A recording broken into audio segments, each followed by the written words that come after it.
आमदार गोपीचंद पडळकर यांची बेडग येथे नुकसानग्रस्त मेंढपाळांना 1,00,000ची तात्काळ आर्थिक मदत.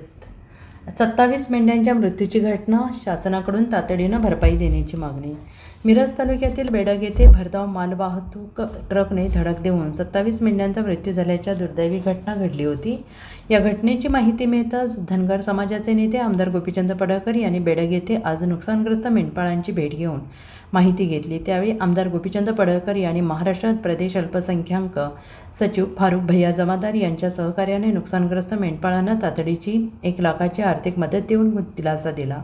घटनास्थळी पाहणी करताना आमदार पडळकर यांनी संबंधित शासकीय अधिकाऱ्यांशी फोनवरून संपर्क साधून या घटनेची तातडीनं दखल घेण्याच्या सूचना दिल्या. तसेच नुकसानग्रस्त मेंढपाळांना शासनाकडून त्वरित आणि योग्य भरपाई देण्याच्या सूचना दिल्या. त्यावेळी आमदार गोपीचंद पडळकर यांनी भटक्या मेंढपाळ बांधवांचे दुःख हे आपले दुःख आहे आणि त्यांच्या अडचणीच्या प्रत्येक क्षणी त्यांच्या पाठीशी ठामपणे उभे राहणे हीच आमची बांधिलकी असून त्यांच्या न्यायासाठी सातत्यानं पाठपुरावा केला जाईल असे सांगितले आहे. यावेळी सुरेश बंडगर, शाहिद डबीर, लक्ष्मण हुलवान, अनिल हुलवान, दादा हुलवान, प्रसाद तनगे, सहदेव हुलवान, गुंड्या जयगोंड, दगडू हुक्के यांच्यासह अनेक नागरिक उपस्थित होते. राम दुगाने काल जे बेडकडून मिरजेकडे येत होताना अपघात झाला. 30 मेंढरांचा अपघात झाला. 27 मेंढरं जागेवर खलास झाली आणि 24 मेंढरं जखमी आहेत.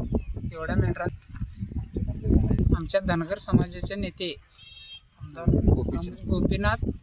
गोपीचंद पडळकर यांनी आम्हाला सहकार्य केलेलं आहे.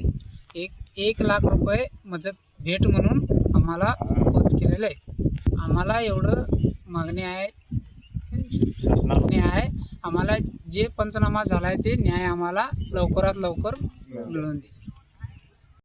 बेडग रोड येथे अपघातात ज्या 30-35 मेंढ्या दगावल्या होत्या, मेल्या, त्या मेंढ्यांच्या जे मेंढपाळांचं नुकसान झालं होतं त्या ठिकाणी आज जतचे आमदार गोपीचंद पडळकर साहेब व फारुख जमादार यांनी समक्ष त्यांना भेट देऊन त्यांची विचारपूस करून आणि त्यांना त्या मेंढ्यांचं जे नुकसान झालेलं आहे त्याबद्दल त्यांना एक आर्थिक मदत म्हणून त्यांनी 1,00,000 रुपये त्यांना मदत केली आहे. ती मदत आमच्या हस्ते त्यांच्यापर्यंत आम्ही पोच केलेली आहे आणि आज त्यांनी मेंढपाळांना मदत कार्य करून चांगलं त्यांना धीर देण्यासाठी गोपीचंद पडळकर साहेब व फारुख जमादार यांनी धीर देण्याचं काम, मेंढपाळांना धीर देण्याचं काम केलेलं आहे.